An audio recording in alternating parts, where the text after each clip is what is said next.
contribution margin. Anybody still remembers a little bit of weighted contribution margin?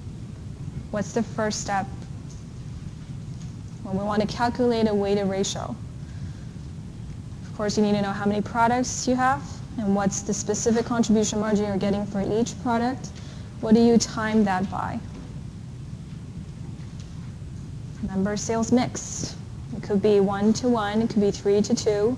For every 3 products that you're selling, how many of the other products you're selling. So that sales mix information affects the total contribution margin you're getting for your business. How do we decide which types of products that we want to emphasize more than others?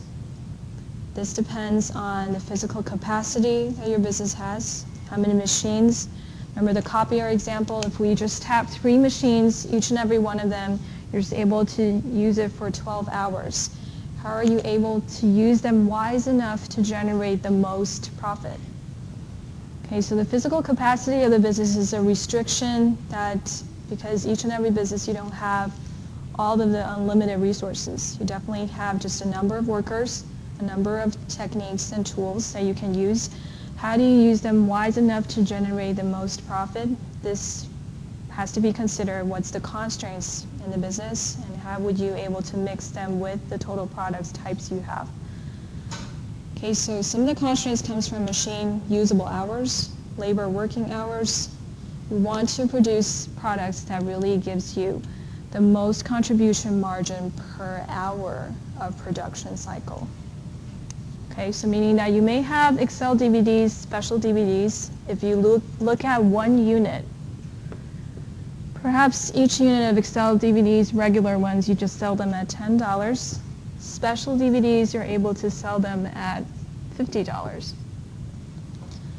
But each and every hour, you're just able to produce specialty DVDs, 10 of them, but you can actually produce Excel DVDs at a higher volume, let's say 200 of them. So even though the unit price is lower for regular DVDs and for specialty ones is higher, perhaps the contribution margin you're getting from this is only $1 for each and every disc that you sell. But overall, every hour producing these regular DVDs, you're able to get $200 out of it if you're able to sell all of them. But for this, let's say the contribution margin is $5. After an hour of production, you can just get $50 out of it because physically you're not able to produce as many of them. Okay, so even though each unit may be giving you more contribution margin, but if based on the constraint, the machines that you have, every single hour you can't produce as many of them, the production cycle cannot catch up with sales, then it's not worth it sometimes to produce the ones that has higher contribution margin per unit.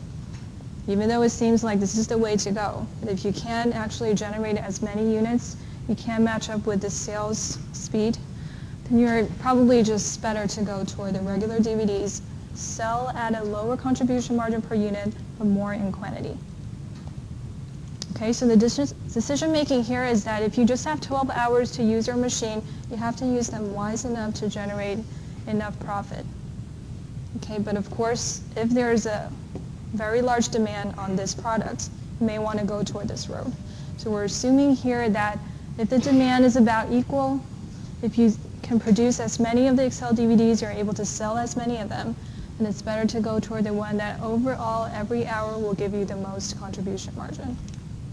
So we're not just considering the unit cost contribution margin, but also factoring in for every machine hours you use, for every labor hours you use, how much you're getting out from it.